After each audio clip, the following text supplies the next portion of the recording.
Since Michael and Sarah returned for a hometown childbirth, please leave. My mother-in-law stated in a chilly voice. Her eldest son and his wife are due in 3 days. Me leave? I asked, confused and stunned. Yes, we don't need another mother figure anymore. You've been redundant for a while now. Michael and his family will be living here, so make sure you're out by tomorrow, she continued. I knew I was never truly accepted into the family since the day I got married. Treated as a wife, never did I imagine they would tell me to leave. You barren failure, you were allowed to experience raising a child. Be grateful. We have no obligation to support you anymore. It seems like Simon is tired of you too. What's Simon to? I gulped down my saliva. If it's not a conspiracy between my mother-in-law and Michael, then I don't need to stand in ceremony with my husband anymore. Foolish to drive me out, but it was my mother-in-law who ignited this. What happens to this house now is none of my concern. May they face the reality they have ignored squarely. Personally, I'm Anna Thompson, 45 years old, living with my husband and mother-in-law in a popular area close to the station. The access to the city center is superb. When house hunting, my picky husband, recently promoted to a managerial position, insisted on a spacious apartment. The rent was steep, but the space and rooms made it worth the stretch. My husband, Simon, 8 years my senior, a divorce I met through a friend's introduction. Comforted by the enveloping kindness unique to an older man, we decided to get married after 2 years of dating.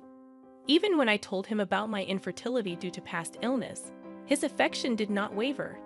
Likewise, my feelings remained unchanged when I learned of the circumstances he carried. My husband had a son named Michael from his previous marriage. I'm truly sorry to ask you, who have never been married, to live with my parents and son. I won't make you suffer. I'll ensure you're happy. That was the promise he made to me. To prevent me from feeling suffocated, my husband suggested moving to a spacious apartment where I could have my own room. Michael, turning 10 this year, won't need much care with my mom around. You don't have to push yourself. After his divorce, my husband got help with childcare from his parents at their home.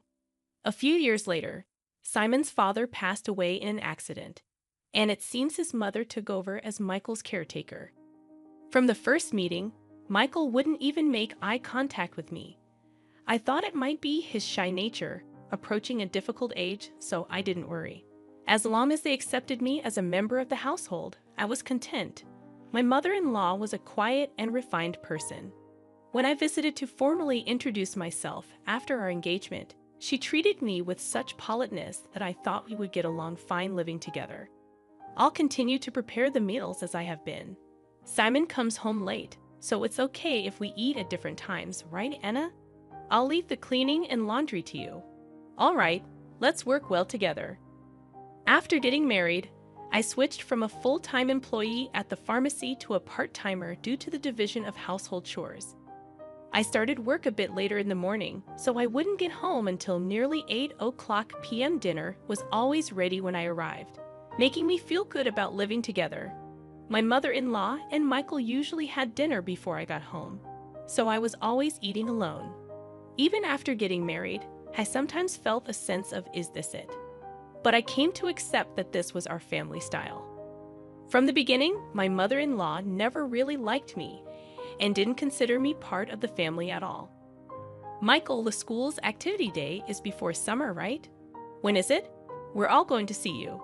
Sometime after getting married, I tried to break the ice with Michael, who still hadn't warmed up to me. No, as Michael faltered, my mother-in-law interjected, "We'll go there, just Simon and me. Anna, you don't need to worry about it." I misunderstood her words, thinking she was just being considerate. "I can get the day off work. Let's all go together." "You don't need that. You're Simon's wife. And mixed family has always been just Simon and me." I was quite shocked when I brought it up with my husband at night. He said, "Mom's been clinging to Michael. She probably thinks you're trying to take him away. I'll talk to her eventually." I began to join as a mother at the activity day, but Michael and I rarely spent any time together outside of school events.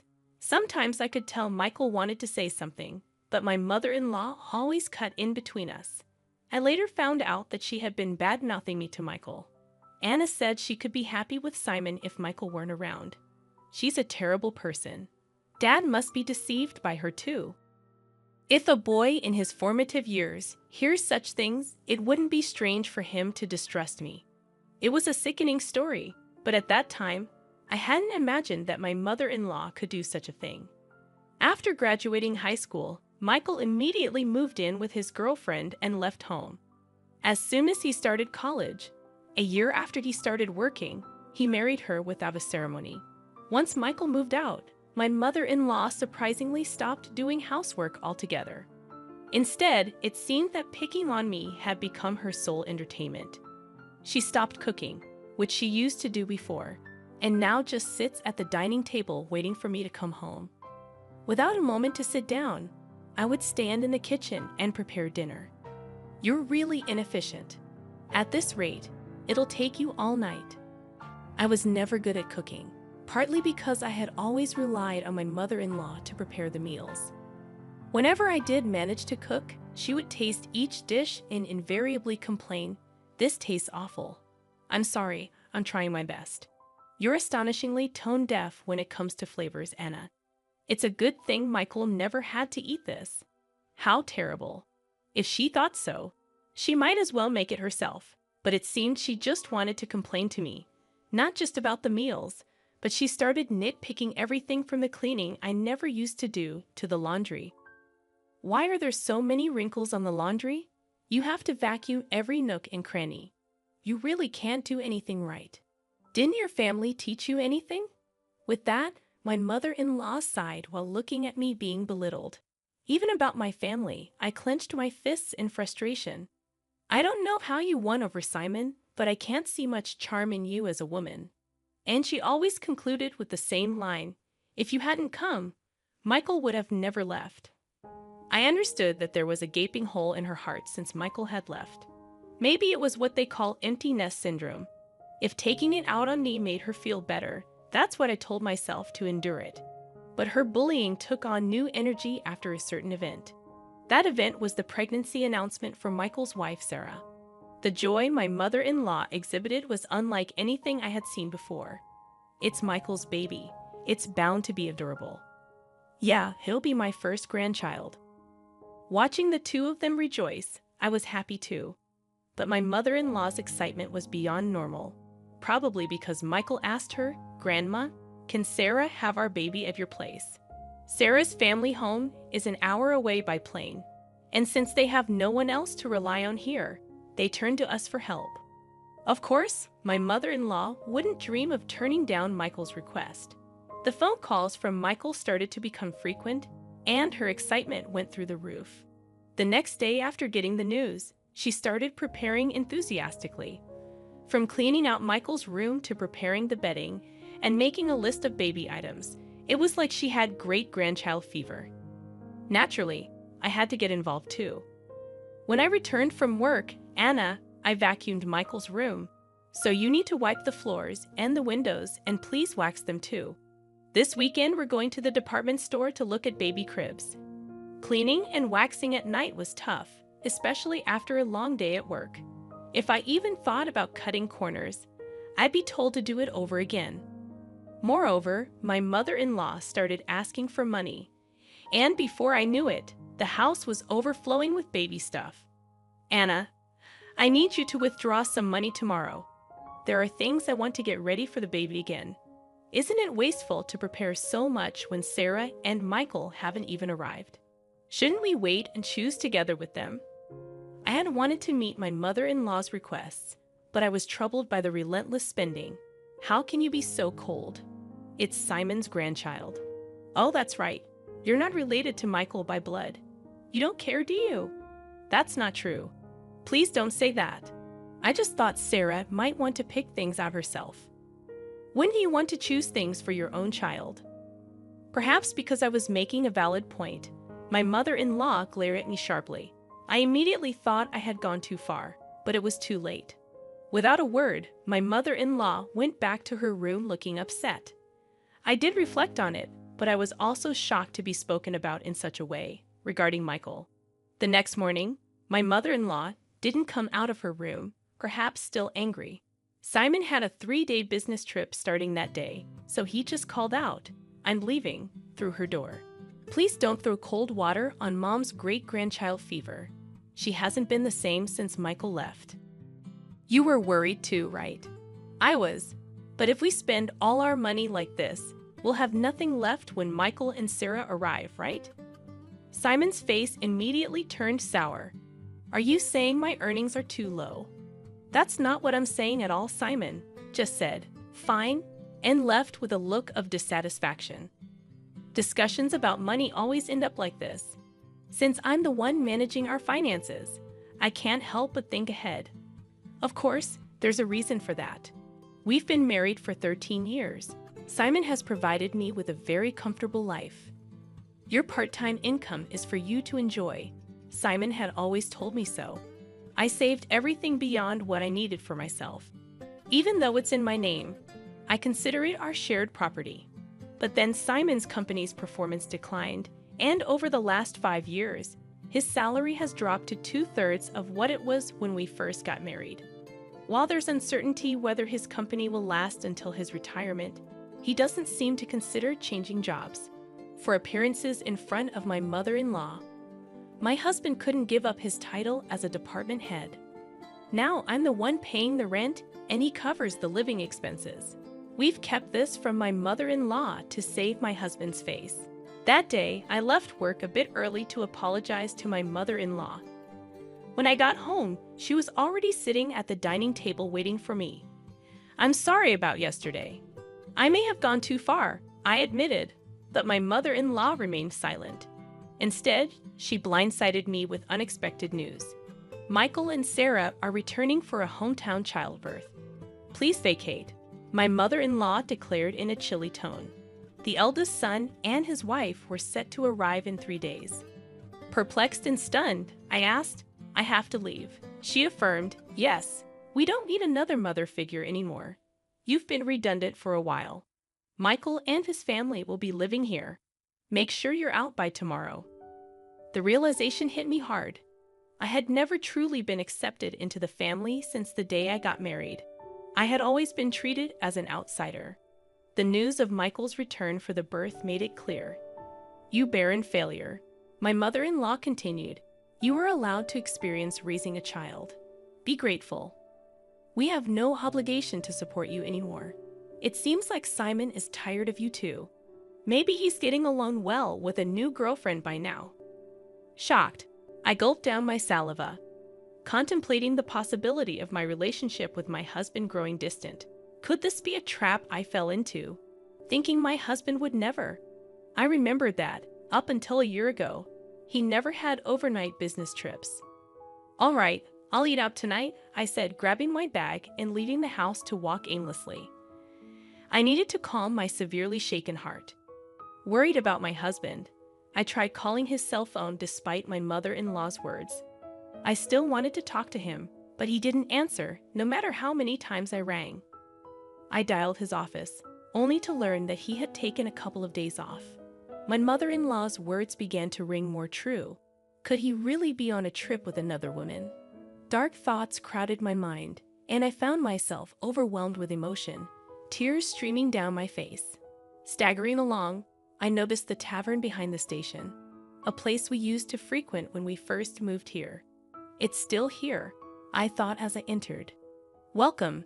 The tavern owner's expression clouded briefly upon seeing me. Then he nodded in recognition. "Hey, long time no see.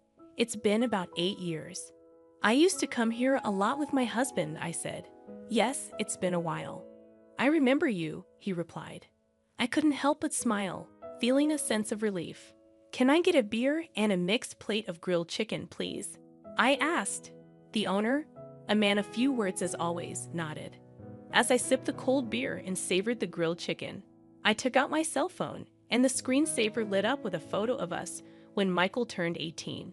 Looking sharp in the slim suit we had picked out together, I wished for us to be closer as a family. The beer washed down my throat, taking the day's fatigue with it. Could I really move out tomorrow?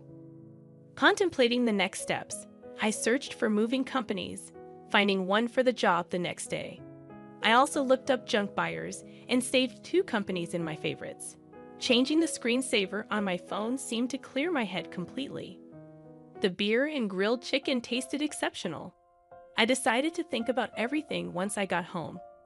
Walking away from the tavern, I was called from behind. A young waitress from the tavern was running towards me. "Excuse me, are you Mrs. Thompson? I noticed the screensaver on your phone," she said. Confirming my identity, she dropped a bombshell. My husband was having an affair with one of their employees.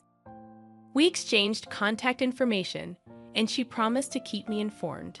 My mother-in-law's words appeared to be true. Instead of sadness, a fierce anger welled up within me. It was time to confront this head-on. Booking an appointment with a moving company, I resolved to move out that day. If it wasn't a conspiracy, and my mother-in-law and Michael were truly involved, then I no longer needed to honor my husband. Returning home, I packed my belongings until midnight. Without hesitation, the moving company arrived on time, and I made it clear that I was leaving. As requested, they took everything I had bought, erasing every trace of my presence. My mother-in-law panicked, but I was resolute. "I'm taking everything I bought. You can start a completely new life tomorrow," I declared, suppressing a laugh. Ignoring her protests, I proceeded to have everything taken out. My mother-in-law complained loudly to the movers, but there was nothing she could do. The only items left in the house were piles of baby gear and her old dresser from before the marriage. "Well then, I bid you farewell. There should be no trace of me left, so enjoy your life with Simon, Michael, and his family," I declared, leaving her sitting there stunned. Placing the keys on the table, I exited the room. The movers held onto my things for a while, and I decided to stay with a single colleague for some time. Feeling a sense of completion, I slept soundly that night. A week later, I finally heard from my husband. I wondered if he was scheming with that other woman. While my husband was dragging his feet, I received a call from the young woman at the tavern. "Got a good shot, so I'll send it to you." In the photo, my husband was chatting up a not-so-young woman at the tavern. Maybe out of a sense of justice, the young woman must have followed them after they closed. There was also a photo attached of the 2 entering a hotel. Even in such times, the cheating continues, I thought, and any last bit of affection I had for my husband dissipated. I asked for the woman's name and had her address looked up. The next day, armed with all the evidence of the affair, my husband called. "Anna, where are you? Michael and his family are here too. Aren't you going to come home soon?" "No, I'm not coming back. Your mom told me to leave. I'm done here. Michael and his family are going to live with you now, right?"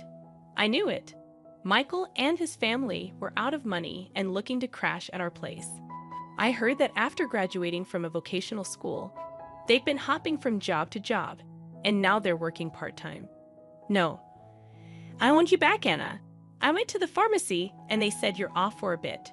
Got a place to crash?" "Yeah, I'm fine. So don't worry about me. Your mom and Michael didn't like me, right? I reckon they're happy to have the place to themselves without me around." My snide comment left my husband speechless. He knew his mother and Michael never accepted me as family, but pretended not to see it. "Well, all right. I have something to say, so I'll come back there once," my husband replied with a relieved please in his voice. Days later, I returned to the house for the first time in a long while. Some new pieces of furniture and appliances were inside. When Michael and Sarah saw me, they just nodded from their seats on the sofa without getting up. As I took a seat, my mother-in-law glared at me with a scary look on her face.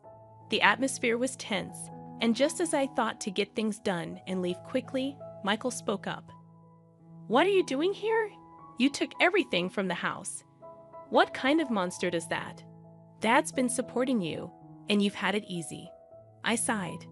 "I took everything because I paid for it. I wanted to remove all traces of me, just as you wanted, right? That's crazy, right? There's no way you could afford all that just working part-time at the pharmacy," my husband said. When I glanced at him, he started talking as if he'd resigned himself. We've been getting by on what Anna and I both make for a little while now. Then the stuff you took should be both yours."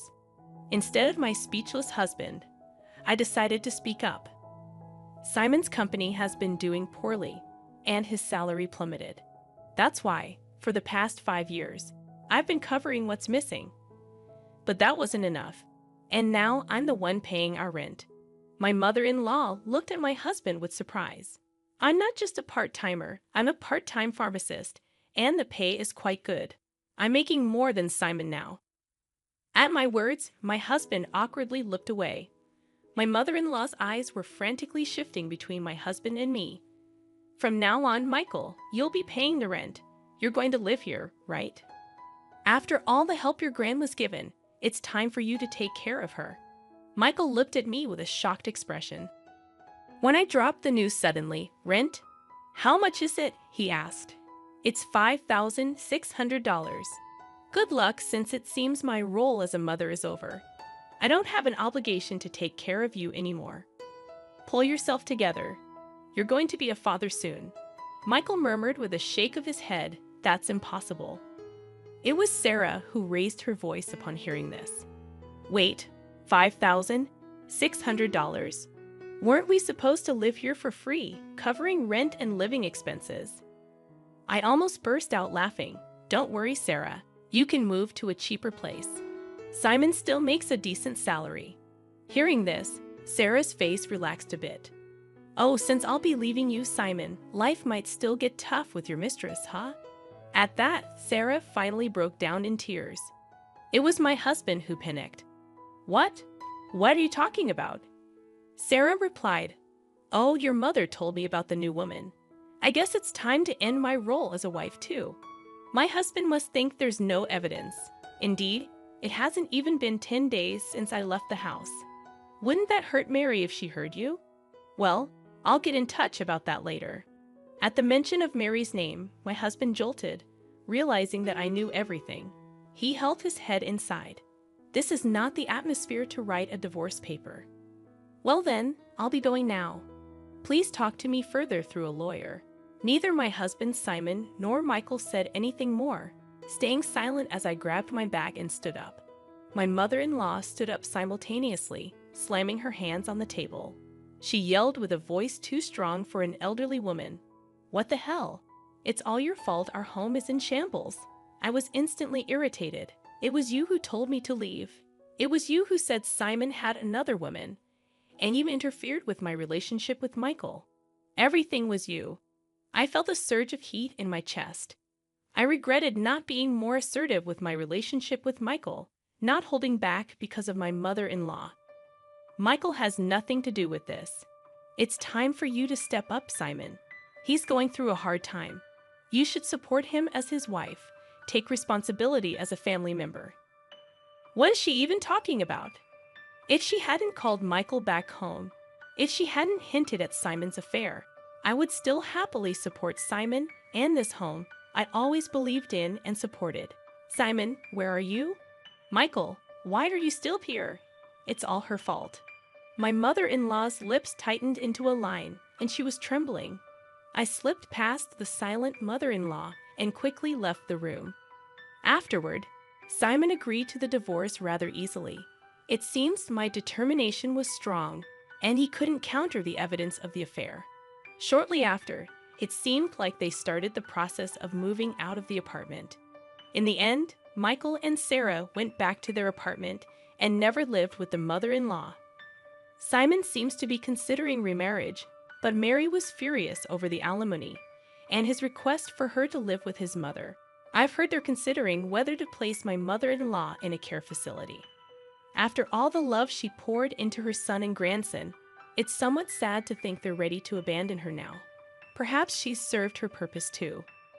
If my mother-in-law had said nothing back then, and it had just been a simple trip home for childbirth, maybe we would still be living together. After the divorce, Michael sent me an apology letter. He wrote about how, as a child, he really wanted to be more spoiled, how he couldn't talk to me because his grandma disliked it, and how happy he was when I attended school events. Maybe I should have reached out more, perhaps then. We could have built a different relationship. Even though our relationship has ended, I quietly pray for Michael's happiness in life. I've returned to work as a pharmacist and quickly rented an apartment close to my workplace. I don't feel good about keeping the furniture and appliances I took with me, so I had them all picked up and disposed of by a junk removal service. Life without my mother-in-law's harassment is peaceful and comfortable. For a while, I want to live for my own happiness, not someone else's.